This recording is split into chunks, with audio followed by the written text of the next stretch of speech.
বর্তমানে ব্রাজিল ও পর্তুগাল সমর্থকেরা যে দুঃখ দুর্দশার মধ্য দিয়ে যাচ্ছে, আর্জেন্টিনার সমর্থকরা সেই দুঃখ বহু বছর ধরে দেখেছে। আর্জেন্টিনার এখন সুসময়। এই সুসময় একদিনে আসেনি। এই দিনের জন্য বছরের পর বছর অপেক্ষা করতে হয়েছে। বিশ্বকাপ ফাইনালের হার ও কোপা আমেরিকার ফাইনালে টানা দুইবারের হারে খোদ লিওনেল মেসি ভেঙে পড়েছিলেন। আর্জেন্টিনা ফুটবলে আধুনিক যুগের সবচেয়ে বড় ট্র্যাজেডিটি ঘটেছিল 2014 সালের ব্রাজিল বিশ্বকাপের ফাইনালে। মারাকানা স্টেডিয়ামে জার্মানির বিপক্ষে সে ম্যাচে গঞ্জালো হিগুয়েনরা একের পর এক গোল করার সুবর্ণ সুযোগ হাতছাড়া করেন। নির্ধারিত 90 মিনিটে কোনো গোল না হওয়ায় ম্যাচ গড়ায় অতিরিক্ত সময়ে, যেখানে 113তম মিনিটে জার্মানির মারিও গোটজে এক অবিশ্বাস্য গোল করে আর্জেন্টিনার বিশ্বজয়ের স্বপ্ন চূর্ণ বিচূর্ণ করে দেন। ম্যাচ শেষে রানার্স আপ মেডেল নিয়ে বিশ্বকাপের ট্রফির পাশ দিয়ে লিওনেল মেসির সেই শূন্য বিষণ্ণ হেঁটে যাওয়ার দৃশ্যটি পুরো ফুটবল বিশ্বকে স্তব্ধ করে দিয়েছিল। এর এক বছরের মাথায় 2015 সালে আবারও ট্রফির খুব কাছে গিয়ে স্বপ্নভঙ্গের বেদনায় পড়তে হয় আর্জেন্টিনাকে। চিলির মাটিতে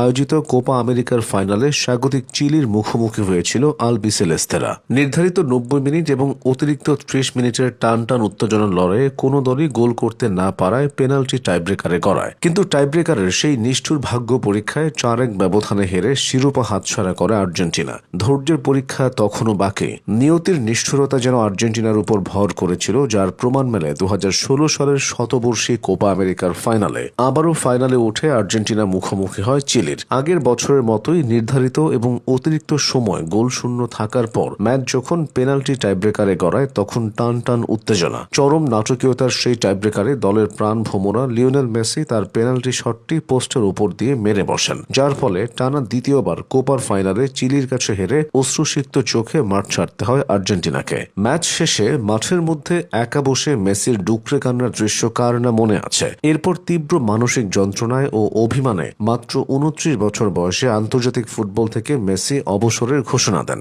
যা পুরো ফুটবল বিশ্বকে স্তম্ভিত করে দেয়। যদিও পরে তিনি ফিরেছিলেন বলেই আর্জেন্টিনার ভাগ্যটাও ঘুরে গেছে। সে যাই হোক, এই ঘটনাগুলোর আগেও আর্জেন্টিনার অনেক ট্র্যাজেডি আছে। 2006 সালের জার্মানি বিশ্বকাপও ছিল আলবিসেলেস্তেদের জন্য এক মস্ত বড় ধাক্কা। কোয়ার্টার ফাইনালে স্বাগতিক জার্মানির বিপক্ষে দুর্দান্ত খেলতে থাকা আর্জেন্টিনা রবার্তো আয়ালার গোলে 1-0 ব্যবধানে এগিয়ে থেকে সেমিফাইনালের দিকেই এগিয়ে যাচ্ছিল। কিন্তু শেষ মুহূর্তে ম্যাচের পুরো নিয়ন্ত্রণ হাতছাড়া হয় এবং জার্মানি গোল শোধ করে ম্যাচ টাইব্রেকারে নিয়ে যায়। শেষ পর্যন্ত পেনাল্টি শুটআউটে হেরে নির্মমভাবে বিদায় নিতে হয় আর্জেন্টাইনদের। সেই দলে ছিলেন তরুণ মেসি এবং বর্তমানে তার দলের কোচ লিওনেল স্কালোনি। দুজনই তখন আর্জেন্টিনার খেলোয়াড়। স্বপ্নভঙ্গ হয়েছিল 2010 বিশ্বকাপেও। সেবার আর্জেন্টিনার কোচ ছিলেন কিংবদন্তি দিয়েগো ম্যারাডোনা। মেসি ম্যারাডোনা জুটি নিয়ে অনেক প্রত্যাশা ছিল, কিন্তু সে টুর্নামেন্টে আর্জেন্টিনা 4-0 গোলের বড় ব্যবধানে হারে। এছাড়া 2018 বিশ্বকাপে ক্রোয়েশিয়ার বিপক্ষে 3-0 গোলে হার, ফ্রান্সের বিপক্ষে 4-3 গোলে হার।